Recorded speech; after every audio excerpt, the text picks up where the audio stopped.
안녕하세요, 더월드입니다. 최근 암호화폐 시장은 하루하루 예측이 무의미할 정도로 변동성이 커지고 있습니다. 하루는 급등을 했다가 다음날 다시 급락을 하는 등 방향성을 예측하기 어려운 장세가 이어지고 있는데요. 이러한 흐름에는 무엇보다도 관세 이슈가 큰 영향을 미치고 있습니다. 그리고 유독 크립토 시장만 지금 이렇게 변동성이 큰 것은 아니고요. 최근의 흐름만 본다면 크립토 시장보다 미국 주식 시장이 오히려 미 관세 정책에 더 민감하게 반응을 하고 있고 큰 변동성을 보이고 있는 것을 살펴볼 수 있습니다. 그리고 이 미 증시에서 암호화폐 시장과 가장 유사한 움직임을 보여주고 있는 쪽은 아무래도 나스닥 지수라고 할 수 있겠습니다. 나스닥은 기술주 중심의 지수이고요. 암호화폐도 본질적으로는 기술 기반 자산이기도 하고요. 또 이 기술주와 코인 모두 고위험 자산으로 분류가 되어 있기 때문에 최근의 움직임만 놓고 보자면은 투자 심리나 시장 반응이 이 나스닥과 코인 시장이 매우 유사하게 움직이는 것을 살펴볼 수도 있습니다. 그래서 요즘은 코인 시장을 봄에 있어서 나스닥 지수를 참고를 해서 분석을 하는 것도 하나의 루틴이 되어가고 있는데, 오늘의 경우만 보자면요, 나스닥이 소폭 상승 마감한 상태입니다. 그래서 크립토 시장 역시 유사한 흐름을 따라가고 있고, 전체적으로는 횡보장이지만 소폭 상승한 것을 우리가 살펴볼 수 있습니다.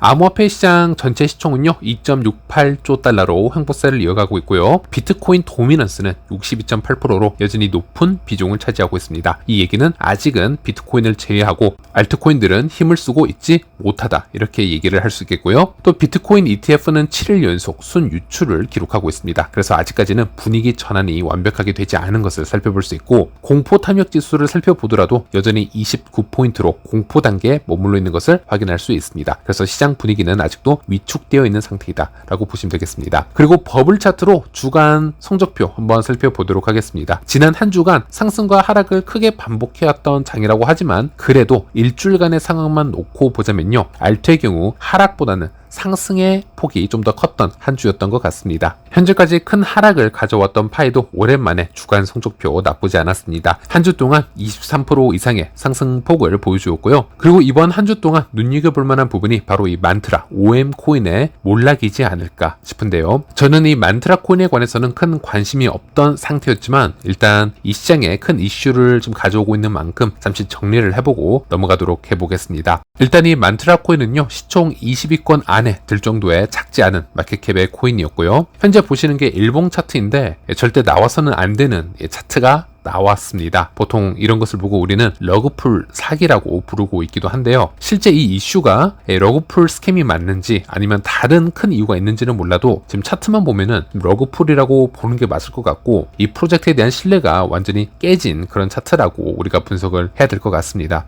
참고로 러그풀이라고 하는 것은 코인을 개발하던 팀이나 대량으로 홀딩하고 있던 주체가 해당 프로젝트를 중단을 하고 모든 물량을 매도하고 빠져나가는 상황을 얘기를 합니다. 즉 스캠이라고 얘기를 하는 게 맞겠죠? 좀 더 충격적인 부분은 이 만트라 프로젝트는 요즘 여러 기관들의 참여로 핫하다라고 하는 이 RWA 관련 프로젝트로 프로모션이 되어 왔었기 때문에 미디어에서 이 만트라를 얘기를 할 때 다른 타 프로젝트들보다 좀 더 실제적인 유틸리티를 구축해 가는 것이 아닌가, 이렇게 믿음을 주는 프로모션을 해왔기 때문에 많은 코인 투자자들이 이 만트라에 투자를 해왔던 것으로 보여집니다. 그래서 하루 만에 90% 이상의 급락을 겪으면서 선물 시장을 보시면요, 이 만트라 코인의 롱 청산 물량이 비트코인을 넘어서서 6,800만 달러 이상으로 지금 나온 것으로 보여지고 있고, 그래서 지금 안 그래도 조심스러운 이 암호화폐 시장에 투자 심리를 좀 더 위축시킨 지금 빅 이슈가 되어버렸다 라고 보시면 되겠습니다. 그리고 이 이슈가 터진 후에 이제 서울 여의도에서 열린 이 비트코인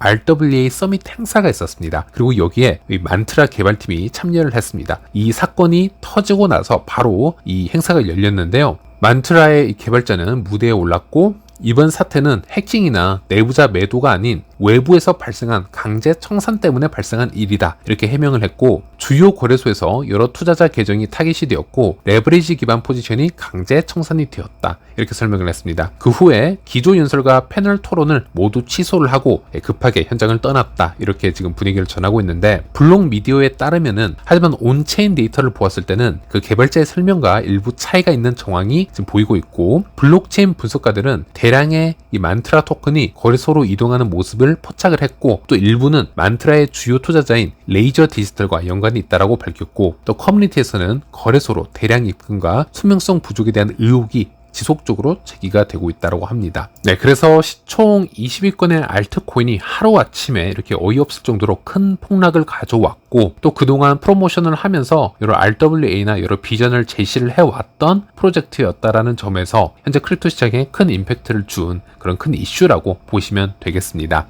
네, 그리고 이번에는 체인링크로 가보도록 하겠습니다. 이곳에 파이가 함께 하고 있기 때문에 설명을 잠시 해드리도록 할 텐데요. 참고로 체인링크는 블록체인과 현실 세계 데이터를 연결하는 탈중앙화 오라클 네트워크로 상당히 유명한 블록체인이라고 보시면 되겠습니다. 스마트 계약이 외부 데이터를 활용할 수 있도록 지원을 해주고 있고요. 블록체인 기술 활용 범위를 확장하는데 핵심적인 역할을 하고 있습니다. 이 체인링크는 최근에 데이터 스트림즈라는 기능을 제공을 하고 있습니다. 이 데이터 스트림즈라는 것을 쉽게 풀이를 해보면요. 기존에는 블록체인에서 실시간 데이터를 불러오기가 상당히 어려웠습니다. 예를 들어 코인 가격이나 거래소의 최신 정보를 스마트 계약이 즉시 알기 상당히 힘들었고요. 그런데 체인링크가 선보이고 있는 이 데이터 스트림즈 같은 경우에는 마치 코인 중앙 거래소 앱이 실시간으로 가격을 보여주는 것처럼 탈중앙화된 블록체인 앱도 실시간 데이터를 받아볼 수 있도록 해주는 기술이라고 보시면 되겠습니다. 그래서 기존의 오라클 솔루션 방식을 보자면 예를 들어 매 10초마다 가격 업데이트를 해주고 또 불필요한 데이터도 계속 들어오는 경우가 많았습니다. 하지만 이 체인링크 데이터 스트림즈 방식을 사용을 하게 되면요, 필요할 때만 사용자 측에서 최신 가격을 바로 가져올 수 있는 방식을 따르게 되고요, 즉 더 빠르고 효율적이고 신뢰할 수 있는 데이터들을 제공하는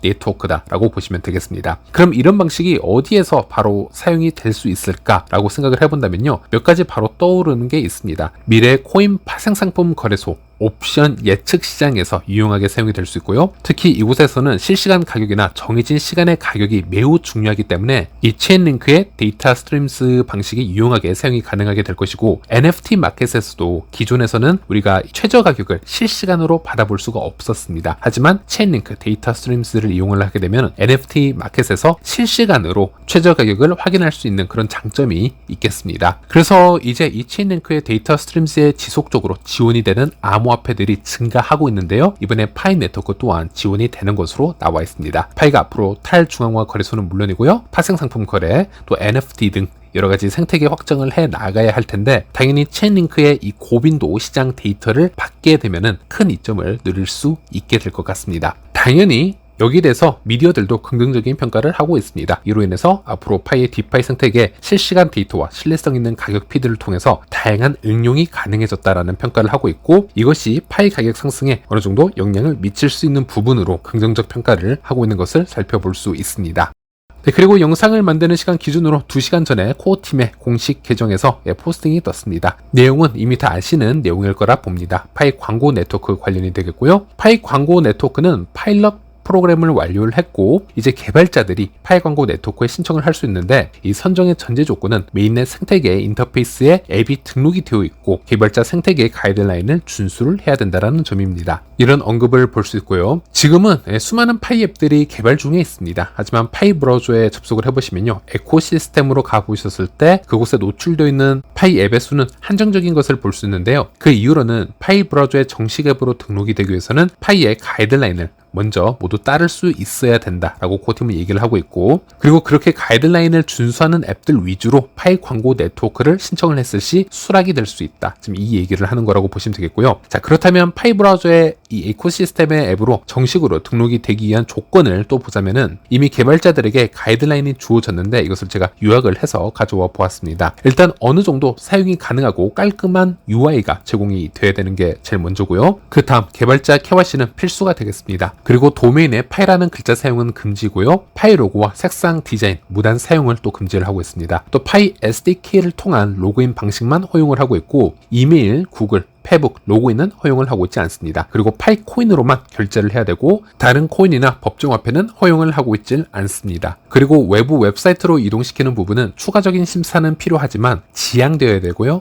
이메일이나 전화번호 등의 무분별한 데이터 수집도 제한되어야 된다라고 얘기를 하고 있습니다. 이런 조건들이 완성이 되어야 파이 브라우저 정식 앱으로 등록이 가능하고, 그렇다면 파이 광고 네트워크 사용도 가능하다, 이런 얘기가 되겠습니다. 네, 그리고 이번엔 집토 앱으로 가보도록 하겠습니다. 참고로 집토 앱은 아직 파이의 QIB 정식 승인 앱으로 공식 발표가 나진 않았습니다. 그래서 집토 앱이 여러가지 파이 관련 프로모션 하는 부분을 저도 매우 디테일하게 다 설명을 해드리기에는 조금 제한을 두려고 하는 부분도 있는데요. 하지만 이 집토 앱은 머니그램, 스텔라 등과 정식 파트너십을 맺고 있는 프로젝트이기도 합니다. 현재 보시는 이 포스팅도 머니그램 공식 계정에서 프로모션을 해주고 있는 것이고요. 그래서 이런 대기업들과 파트너십을 맺고 있는 앱이기 때문에 신생 프로젝트이긴 하지만 상대적으로 저는 이 집토 앱에 대해서 신뢰를 가지고 보려고 하는 편인데요. 이 집토 앱은 이미 파이 측에 QIB 신청을 다 했고 그 결과를 기다리고 있다라고 여러 차례 언급을 하였습니다. 집토 개발팀이 이미 스텔라에서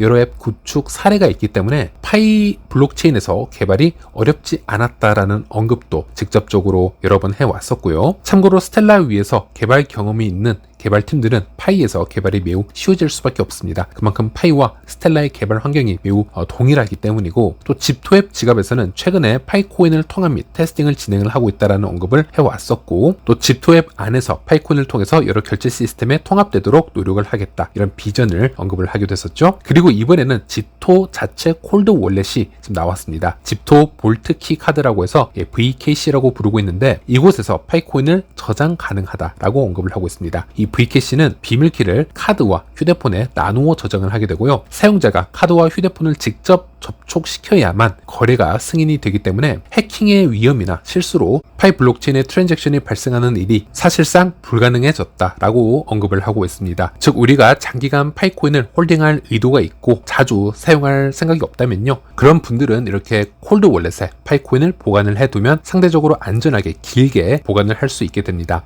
참고로 우리가 현재 사용하고 있는 파이 지갑은 모두 핫 월렛 타입입니다. 메타마스크 지갑이나 이 개인 파이 지갑이나 심지어 거래소에서 개인 지갑도 모두 핫 월렛 타입이라고 보시면 되겠고요. 이런 지갑들은 항상 온라인 상태에 머물러 있기 때문에 우리가 바로바로 트랜잭션을 만들고 결제를 하기에는 너무나 편한 지갑이라고 보시면 되겠습니다. 하지만 항상 온라인 상에 노출이 되어 있다는 것은 여러 피싱이나 해킹에 취약하다라고도 할 수 있겠습니다. 그래서 반대로 이 콜드 월렛이라는 게 존재하는데, 콜드 월렛은 온라인상에서 지갑을 분리시켜 놓은 거라고 보시면 되겠고요. 그래서 사용 시에는 여러 가지 절차가 있기 때문에 불편함을 줄 수 있지만 보안으로부터는 상당히 안전한 편이라고 할 수 있겠고, 그래서 대량의 코인을 장기간 보관할 때에는 우리가 쉽게 사용하는 핫 월렛보다는 콜드 월렛에 보관하는 것을 추천을 드리고 있습니다. 그래서 현재까지 파이를 지원하는 콜드 월렛 상품이 공식적으로 나오지는 않은 상태입니다. 이것도 현재 파이코어 팀이 파이 블록체인을 완벽하게 퍼블릭 블록체인으로 오픈을 해놓지 않았기 때문에 생긴 것이라고 보고 있고요. 어느 정도의 업데이트 시간과 기다림이 필요한 부분이 아닌가 싶습니다.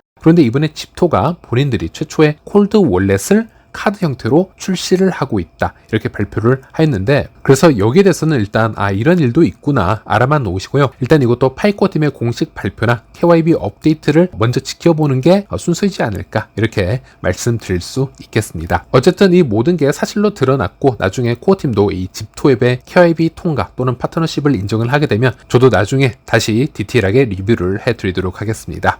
네, 마지막으로 최근 암호화폐 시장을 전반적으로 보고 또 파이만 놓고 보면요, 지속적으로 급작스러운 오름세와 하락세가 반복이 되고 있지만, 또 전체적으로 더 큰 그림을 본다면요, 큰 박스권 안에서 움직이고 있는 지루한 흐름이라고도 표현을 해볼 수 있겠습니다. 어찌 보면 현재는 외부적인 환경 요인으로 인해서 크립토 시장이 정말 시즌 종료로 향할 것인가, 아니면 불확실성이 해소가 되고 미국이 다시 크립토 산업을 주도하며 다시 한번 강세장으로 이끌어질 것인가 하는 중요한 갈림길에 있는 시점이기도 하고요. 그렇기 때문에 요즘 코인들의 움직임도 매우 신중하고 조심스러운 것으로 보여지고 있습니다. 어쨌든 중요한 건 시즌이 종료가 되던 강세장으로 가던 파이는 일단 이제 막 태어났고 계속 갈 길을 간다라는 게 중요한 것이고요. 파이는 아직 완전한 퍼블릭 블록체인으로의 모습을 갖추지도 않았고요. 비록 느리지만 꾸준히 업데이트와 여러 개선을 이어가고 있다는 점, 이 부분이 매우 중요하다고 할 수 있겠습니다. 천천히 그리고 점진적으로 오픈이 되고 있고 확장될 가능성, 방향성을 보여주면서 준비를 하고 있는 것이 지금 눈에 보이고 있다는 것입니다.